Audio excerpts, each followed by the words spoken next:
So guess what, ladies and gentlemen? Progressive firebrand Democratic Senator Kirsten Gillibrand gauges Wall Street executives' interest in backing a potential 2020 presidential run. It's from CNBC and Brian Schwartz. Senator Kirsten Gillibrand is reaching out to Wall Street executives to gauge potential support if she were to run for president in 2020. That's a funny place to reach out for support, isn't it? Isn't that funny? Is it funny? Isn't it funny? Is it funny? To me, that's a funny place. She's just wondering what regular people think. The regular She wants people, to Wall know Street executives. what the hoi polloi thinks. Gillibrand has personally herself been working the phones and calling senior executives at Wall Street firms. Oh my God, what was that like? How was she able to hold that phone? So who do you think has the power in that phone conversation? The senator or the Wall Street person? Isn't that interesting to think of? Of course, it's the Wall Street person. You don't think the Wall Street person's starstruck? Ha No way, you're calling me? Little old Wall Street exec me? She's personally been calling senior executives at Wall Street firms in recent weeks to see whether they would back her campaign if she jumps into the race, according to two senior business leaders who spoke on the condition of anonymity. Donors in the financial community helped back Gillibrand's successful re-election bid this last year. Her effort to connect with business leaders this time comes as she contemplates entering what will likely be an expensive and protracted Democratic primary. Gillibrand has gotten a mixed response from the executives, however. Some have enthusiastically kept the door open to helping her finance her possible 2020 operation. Oh, that's good to know. That is nice. While others are hesitant to return her calls. Returning the call of a senator, optional for a Wall Street executive. Who do you think has the power in that phone call? Now you know who runs the goddamn country, right? She has to reach out to them to see if, hey, do you guys think I could be a good leader? You think I'm viable? Who did you ask? Wall Street executives. What the effing F? Can you imagine Bernie Sanders? I called some Wall Street guys. They don't think I'm going to make it. I know. Everywhere I go, I'm packing stadiums, but I think they know best. That's why they run the economy, and I don't think I'm viable. So I'm going to put my support behind Cory Booker. I forgive him for the drug bill thing. Yeah, I forgiven, but not forgotten. A few business leaders and other Democratic Party donors have been privately critical of Gillibrand's early efforts to force the resignation of former Senator Al Franken of Minnesota, according to one of the sources familiar with the discussions. Wow, so Al Franken must have really been friendly to those Democratic Party donors who were upset. I mean, those business guys, right? So those business guys must have really been happy with Al Franken. Even though Gillibrand has received donations from Wall Street, she has pushed for tightening regulations in the financial industry. Mm-hmm. She voted in support of the Dodd-Frank Wall Street reform and the Consumer Protection Act, and then voted against a bill in 2018 that rolled back some bank regulations put in place in 2010. So that's good. Look, she can take Wall Street donations and still seemingly vote for legislation that goes against them. That's what she's saying. As a member of the House of Representatives, she voted against the bank bailout during the 2008 financial crisis. Did you know that? I did not know that. That's a big deal. And this is from her spokesperson, Glenn Kaplan. He says, if Senator Gillibrand decides to run, is it Gillibrand or Gillibrand? It's Jill. I thought right? it was Gillibrand. If Senator Gillibrand decides to run, she will run a campaign that takes no corporate PAC money. And boy, that's really catching on, huh, Ron? Mm-hmm. That's really catching on. Well, all the legit, or the people that are really trying to be 2020 hopefuls, that's what they're saying for now. Even Cory Booker said he's done. Cory Booker's saying he's it. taken enough already. I think there's some. War chest. I mean, we've talked about this before, but I mean, I think there's some head fakes in there. I think there's like, oh, we're going to suspend it, and then whoever gets it, if it's a corporate dish, they're going to be like, but Trump. We got to do it because of Trump. We got to do it because of Trump. Fire to fire. Right. We can't jump with a spoon to a knife fight. Right.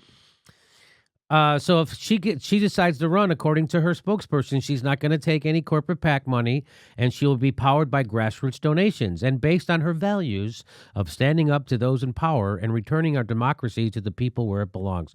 Well, that doesn't really jive with that. What the F when she's calling executives in Wall Street firms, asking if they think she's viable. That's where she goes first. That's the first call. That's her first stop. Not to her constituents. Right? That's weird. Gillibrand, who is known as a prolific fundraiser in the political donor world, raised just over $1 million from the securities and investment industry during her 2018 campaign. Didn't know that. According to the nonpartisan Center for Responsive Politics, she took $1 million from the security and investment industry, a.k.a. Wall Street. Lawyers and law firms gave her $2.2 million to back Gillibrand's campaign. So that's tough because it says lawyers and law firms. She finished the cycle raising $17 million, and she has $10 million on hand.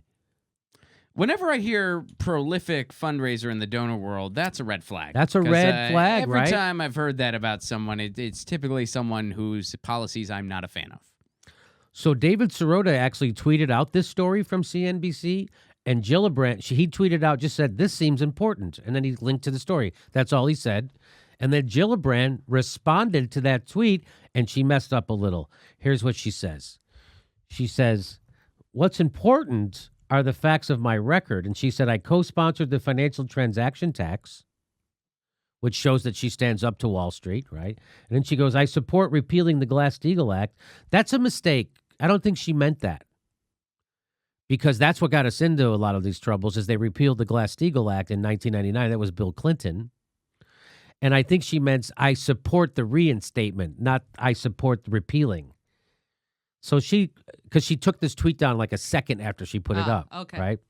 And the third thing she says, I voted against the bank bailout twice, all while representing New York. So she's saying, look, I can take money from these MFers, be buddy-buddy with them, and then screw them hard. But that goes. So this is the one. She re-put this one up here that supporting reinstating Glass-Steagall. See, so that's what she really meant. So here she is. She's showing, look, I can be an honest legislator. I don't see. Yeah, she did all those three things. She did those things. So what do you make of that? What does my panel make of that? That she did those things? Those are good things, but it's also telling when your first stop is Wall Street. I mean, I'm on my list of 2020 hopefuls. She's not on my personal list right now. I mean, I'm hoping for Tulsi Gabbard. I'm hoping for Bernie Sanders. I'm hoping for Nina Turner. Yeah, she's not really on my list. Yeah, she's not on my radar. Really. I'm gonna guess she if she moves forward, she's gonna have a lot of those $10,000 a plate dinners, so she can get to meet regular people. Am I right about that? I mean, she's reaching out to Wall Street executives first, right? Hoping she can just have that private position and not bother with a public one. Skip over that part. Kirsten Gillibrand. Gillibrand's response from Wall Street has been mixed. That's what they say, Ron. Mm-hmm. Mixed. You know why? Why? Because they already have Beto, Biden, and Harris to choose from already. Jesus.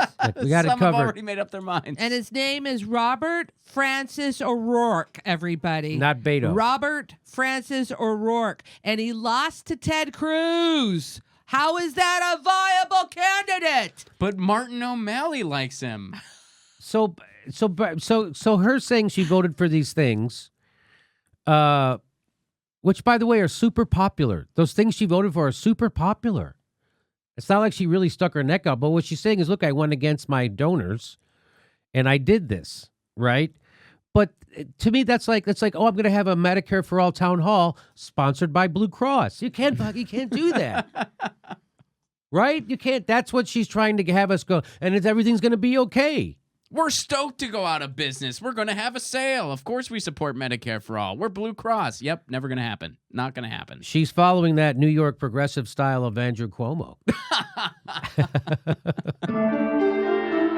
If you like our content, looking for ways to help support, here's a great mug or a t-shirt or a thing. You can get it right underneath there, or you can become a patron to our show. We give you hours of bonus material every week. Plus, come see a live Jimmy Dore show. Go to jimmydorecomedy.com for a link for all our live shows. And make sure you're subscribed. I know it sounds crazy, but they unsubscribe people from our show all the time, and you have to click that bell so they send you a notice when we drop a video. Thanks for your support.